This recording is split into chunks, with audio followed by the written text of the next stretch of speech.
안녕하세요. 오늘은 조선 왕조 역사상 가장 극명한 대조를 이루는 두 임금의 이야기를 들려드리겠습니다. 바로 조선 최고의 성군으로 평가받는 제구대 성종과 조선 최초의 폐위된 임금 연산군의 이야기입니다. 한 명은 태평성대를 열어 조선의 기틀을 완성한 성군이었고, 다른 한 명은 무자비한 살육으로 백성을 공포에 떨게 한 폭군이었습니다. 그런데 이 두 임금은 부자지간이었습니다. 어떻게 성군의 아들이 폭군이 될 수 있었을까요? 그 비극적인 운명의 실타래를 지금부터 풀어보겠습니다. 서기 1469년 조선 제8대 임금 예종이 갑자기 세상을 떠났습니다. 제2기간은 고작 1년 2개월. 너무나 짧은 시간이었습니다. 예종에게는 아직 어린 아들이 있었지만 조정은 예종이 조카인 자을상군을 후계자로 선택했습니다. 당시 자을상군의 나이는 고작 13세. 어린 소년이었습니다. 이 소년이 바로 조선 제9대 임금 성종입니다. 13세의 어린 나이에 왕위에 오른 성종. 그에게는 든든한 호견인이 있었습니다. 바로 할머니 정의왕후였습니다. 정의왕후는 성종이 20세가 될 때까지 무려 7년간 수렴청정을 하며 어린 임금을 포필했습니다. 성종은 이 시기에 세종대왕을 목표로 삼아 열심히 유학 공부에 매진했습니다. 그의 학문에 대한 열정은 훗날 그가 성종이라는 묘호를 받는 이유가 됩니다. 성종이란 모든 기초를 완성시켰다는 뜻으로 조선 개국 이래 최고의 태평성대를 연 임금에게 걸맞은 이름이었습니다. 정의왕후의 수렴청정식이 조선에서는 대대적인 유교 문화 강화 정책이 시행됩니다. 먼저 혼인제도를 정비했습니다. 6촌 이내의 근친혼을 금지하고 화장풍습을 없애 매장제도를 확립했습니다. 또한 사대부와 평민의 제사의식에 차별을 두어 신분제를 더욱 공고히 했습니다. 사대 명절의 의례를 체계화하고 삼강행시를 의무적으로 교육하게 하는 등 유교 문화가 조선 사회 전반에 깊숙이 뿌리내리게 됩니다. 이러한 정책들을 주도한 인물들은 당시 영의정이었던 신숙주와 한명이었습니다. 이들은 세조 때부터 활약한 훈구파의 대표 인물들이었죠. 정의왕후의 수렴청정식이 자연스럽게 정치는 신권 중심으로 흘러갔습니다. 어린 임금 대신 중신들이 국정을 주도했던 것입니다. 하지만 이러한 상황은 성종이 성인이 되면서 급격히 변화하게 됩니다. 정의왕후의 수렴청정이 끝나고 성종이 친정을 시작하면서 조정의 분위기가 급격히 변했습니다. 성종은 먼저 조정의 중요한 정책 결정에 원로 대신들이 참여하던 원상제도를 폐지했습니다. 대신 명령 출납과 서무 결제 권한을 강화하여 왕권을 더 공고히 했습니다. 성종은 할아버지 세조가 없앤 여러 제도들을 부활시키기 시작했습니다. 가장 대표적인 것이 바로 경연제도였습니다. 왕과 신하가 함께 공부하며 학문을 토론하는 이 제도를 성종은 적극적으로 활용했습니다. 성종이 경연에 참여한 횟수는 무려 9,229회입니다. 25년 제1기간 동안 거의 매일 경연에 참석했던 것입니다. 이는 그가 얼마나 학문을 사랑했는지를 보여주는 놀라운 기록입니다. 또한 성종은 오늘날의 대통령 자문기구와 같은 홍문관을 설치했습니다. 이곳은 젊은 관료들이 학문 연구에 집중할 수 있는 공간이었습니다. 독서당도 설치하여 관료들에게 휴가를 주어 독서와 저술에 전념할 수 있도록 했습니다. 이러한 정책의 결과로 동국여지 승남, 동국통감 등 수많은 서적들이 편찬되었습니다. 조선의 학문이 크게 발전한 시기였습니다. 성종은 세조가 폐지했던 향약소도 부활시켰습니다. 향약소는 지방사또를 보좌하고 감시하는 지방자치기구였습니다. 성종이 향약소를 부활시킨 이유는 중앙으로 진출한 새로운 세력들이 지방에서도 주도권을 잡을 수 있도록 하기 위해서였습니다. 이 새로운 세력이 바로 살인파입니다. 원래 집권 세력은 훈구파였습니다. 훈구파는 세조 시대의 공신들을 중심으로 모인 세력이었죠. 성종은 훈구파에만 힘이 쏠리지 않도록 지방에서 성리학을 연구하던 젊은 학자들, 즉 살인파를 중앙으로 끌어올렸습니다. 특히 살인파의 영수인 김종직의 학식과 문장이 뛰어난 것을 알고 있던 성종은 수렴청정에서 벗어난 후 그를 중앙에 불러올렸습니다. 중앙정계에 진출한 김종직 등 성리학자들은 당시 언론 3사를 장악하고 선배 홍구파를 격렬하게 비판했습니다. 이로써 자연스럽게 두 세력의 힘이 균형을 이루게 되었고 그 사이에서 성종은 왕권을 더욱 굳건히 다져나갔습니다. 조선 중기 정계의 가장 큰 변화는 바로 이렇게 중앙정계에 살인파가 진출한 일이었습니다. 세종을 멘토로 삼은 성종은 세종의 업적을 많이 따라했습니다.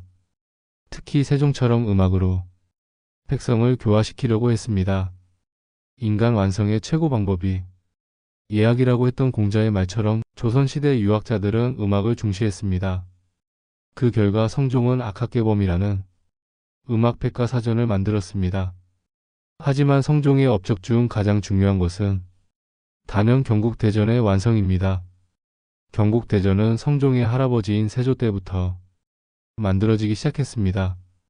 그것이 손자인 성종 때에 완성되어 반포된 것입니다. 경국대전은 중국의 영향을 받지 않은 우리만의 고유법전이었습니다. 이것의 완성으로 조선은 이제 그때그때 되는 대로 일을 처리하는 게 아니라 모든 것이 법에 기반한 체계적인 국가 운영을 할 수 있게 되었습니다. 한편 조선 초부터 야인들이 변방을 위협해왔는데 성종은 이들을 완전히 소탕해서 변방까지 안정시켰습니다. 그 결과 성종은 조선 왕조의 전반적인 체제를 완성시켰고 성종의 백성들은 건국 이래 가장 태평성대를 맞이했습니다. 하지만 이런 태평성대 이면에서는 사회적 사치 풍조가 생겨나기도 했습니다.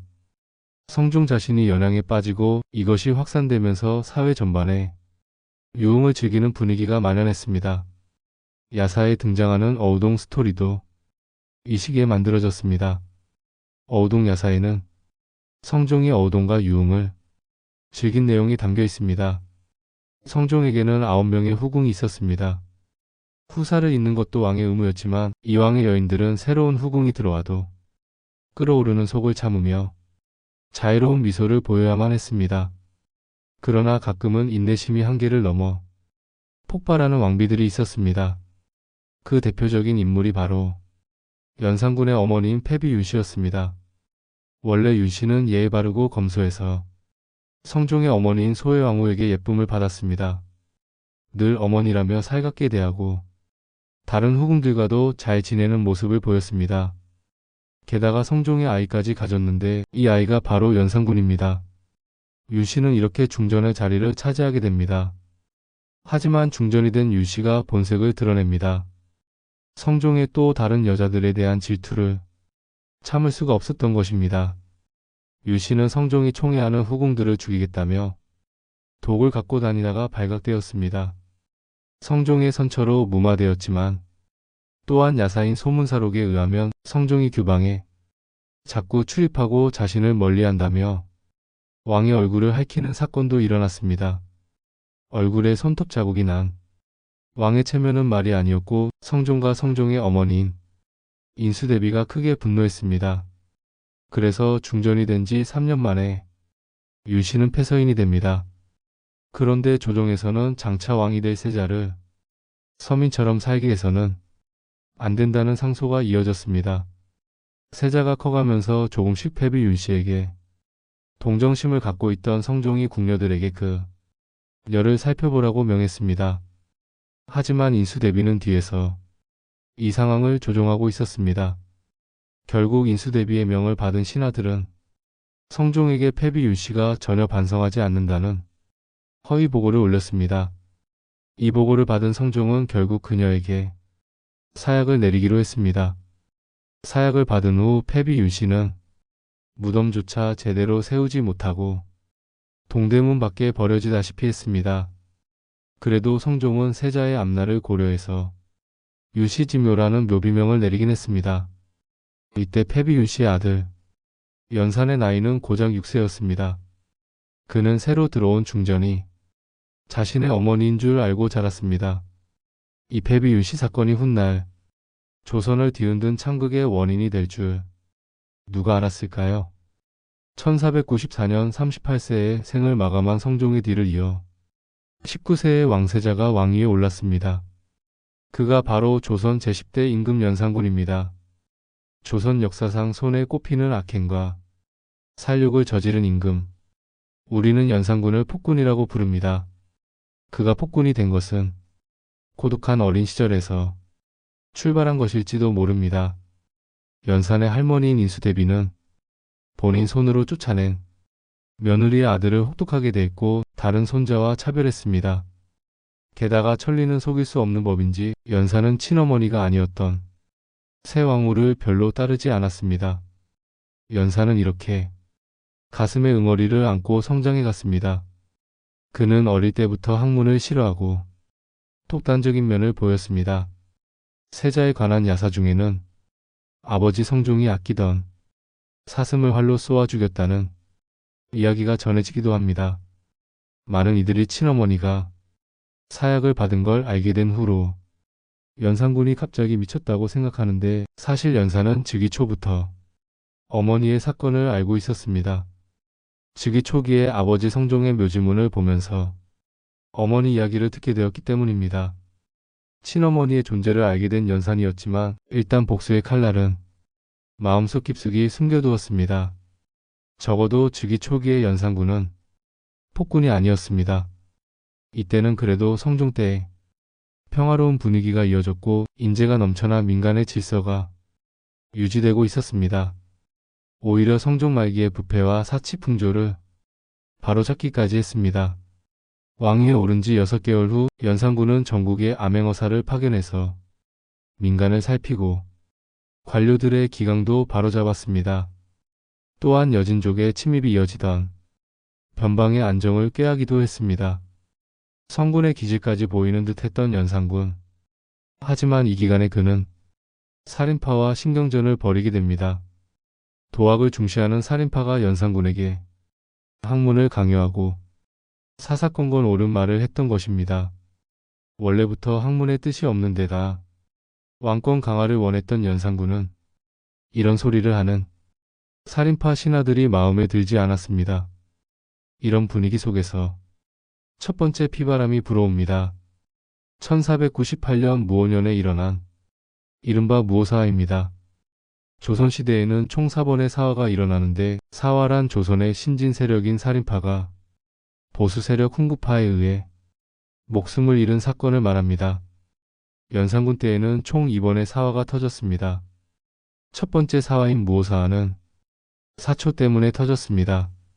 사초는 실록을 만들기 위해 쓰이는 역사기록인데 사초 중에서도 살인파 대표 김종직이 쓴 조의제문이 문제가 되었습니다. 조의제문은 중국의 항우와 의제 이야기를 빗대서 세조가 조카 단종을 쫓아낸 일을 비판한 글이었습니다.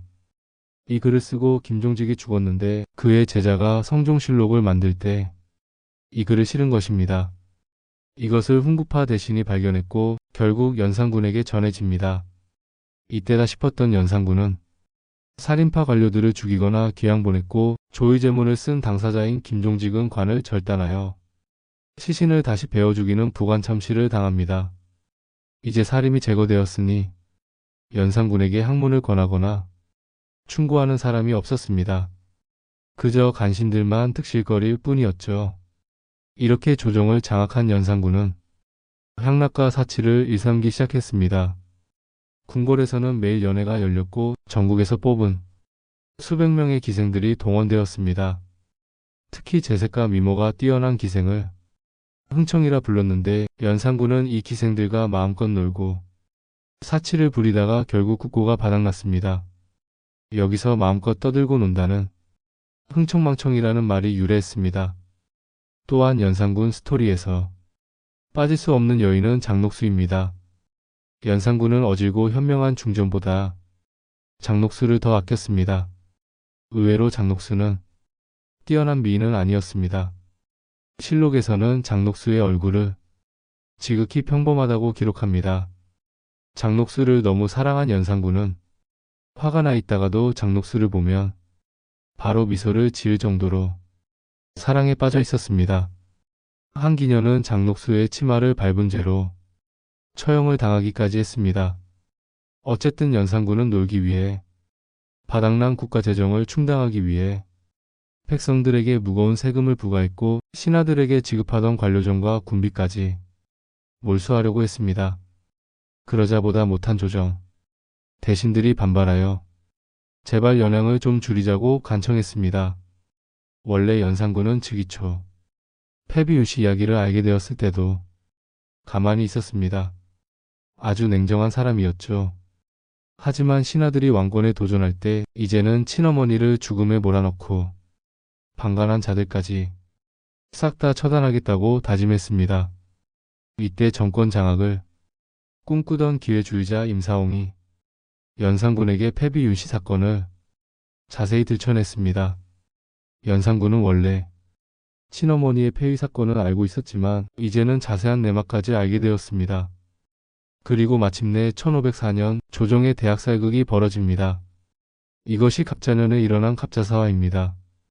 연산군은 어머니의 죽음 당시 언론 활동을 했던 살인파학자들을 죽여나갔습니다.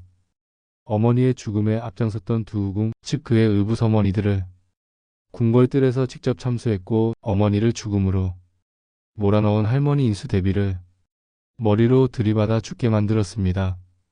연산군은 손에 피를 묻혀가면서 어머니를 제한왕으로 추승했습니다. 이렇게 패비윤씨는 아들을 통해 잠깐이나마 왕후의 이름을 가지게 됩니다.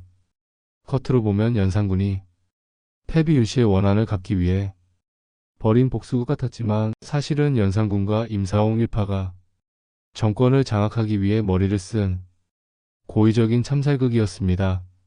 7개월 동안 관련자를 모조리 죽이고 모든 권력을 손에 쥔 연산군은 문신들의 귀찮은 잔소리가 들려오는 경연이나 사관원, 홍문관 등을 없애버렸습니다. 게다가 상소나 여론과 관련된 제도를 죄다 철폐해버렸습니다. 게다가 유교국가에서는 상상도 못할 행동을 합니다. 학문을 연구하는 성균관 대성전을 동물 사냥을 위한 사냥터로 만들어버린 것입니다. 폭주하는 연산군의 행보를 더 이상 참을 수 없게 된 신하들이 1506년 군사를 일으켜 연산군을 폐위시키고 성종의 둘째 아들 진성대군을 왕으로 옹립했습니다. 결국 강화도로 유배된 연산군은 2개월 뒤 31세의 나이로 숨을 거두는데 그의 마지막 유언은 뜻밖의 것이었습니다.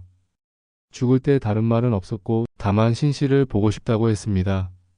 신씨는 바로 그의 정비였습니다.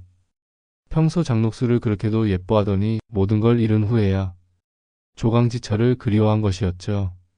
어쨌거나 미친듯이 폭주하던 연산군은 결국 조선 왕조 최초로 신하들에게 쫓겨난 임금이 되었습니다. 오늘 우리가 살펴본 성종과 연산군의 이야기는 많은 교훈을 줍니다. 성종은 어린 나이에 왕위에 올랐지만 끊임없는 학문 연구와 신하들과의 소통으로 조선 최고의 성군이 되었습니다. 그는 25년간 9229회의 경연에 참석하며 학문을 게을리하지 않았고 경국대전을 완성하여 조선의 법적 기틀을 마련했습니다. 반면 연산군은 아버지 성종의 아들이었지만 어린 시절의 상처와 권력에 대한 욕망이 결합되어 조선 최초의 폐위된 임금이 되었습니다. 그의 두 차례 사화는 조선 정치사에 큰 상처를 남겼습니다. 한 명은 백성을 위해 자신을 희생한 성군이었고 다른 한 명은 자신의 복수와 욕망을 위해 백성을 희생시킨 폭군이었습니다. 결국 권력은 그것을 다루는 사람의 인격에 따라 백성을 구원하는 도구가 되기도 하고 백성을 고통에 빠뜨리는 흉기가 되기도 한다는 것을 이 두 임금의 이야기는 생생하게 보여줍니다. 성종과 연산군, 아버지와 아들의 극명한 대조는 오늘날 우리에게도 리더십이란 무엇인지, 권력을 어떻게 사용해야 하는지에 대한 깊은 성찰을 요구합니다. 지금까지 조선 제9대 성종과 제10대 연산군의 이야기를 들어주신 여러분께 감사드립니다.